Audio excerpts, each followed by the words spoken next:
Hey everybody, just want to do a little overview video of the roof rack light bar that I just recently built.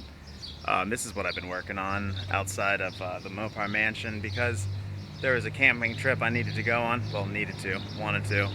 And I figured why not use that as an opportunity to make this, to put all my camping gear up there.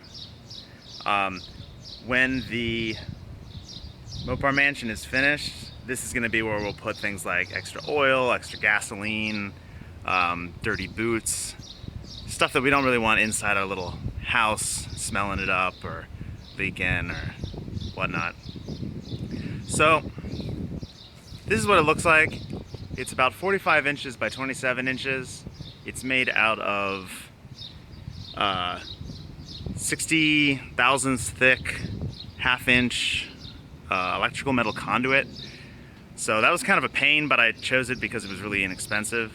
$2.50 for a 10-foot length versus, I don't know, it was much more to get normal steel tubing. But I'm definitely going to be paying the extra money next time because it was just such a pain to weld and prep for welding, and I had to use acid to get some of the coating off.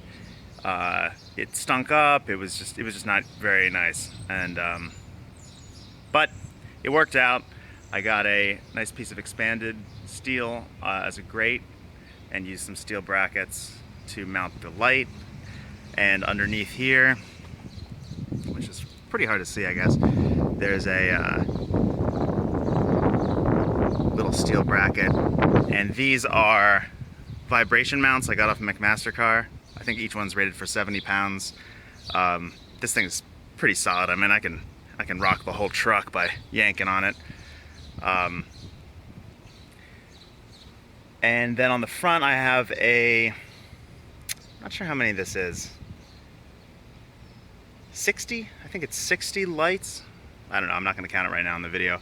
But I got this off of Amazon. I think there's similar ones on eBay. This was $88. It's a 180 watt LED light bar.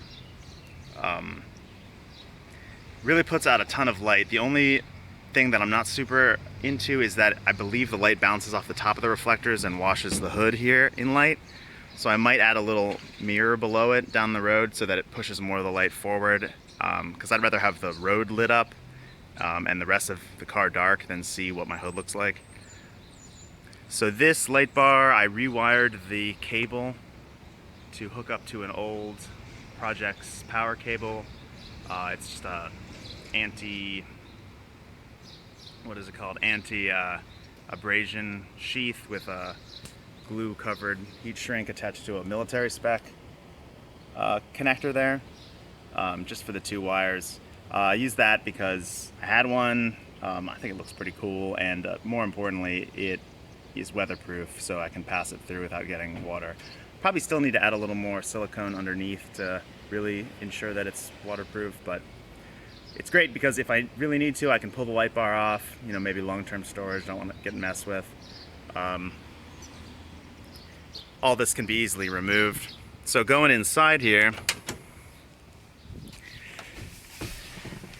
it's just mounted through 4 holes in the roof, and I'll probably cover these with a little rubber, like a little plug, hole plug, or something maybe from a electrical box, just to clean up just make it look a little cleaner. And as far as wiring goes, this needs to just get stick back on. This is what happens when you got a hot roof and a heavy wire. So I made the switch box by just speccing out all the little parts, which we have a switch here, grommet, little fuse holder, and on the other side there's the back end of the military spec connector. Designed it up, 3D printed a box, wired it all up in here.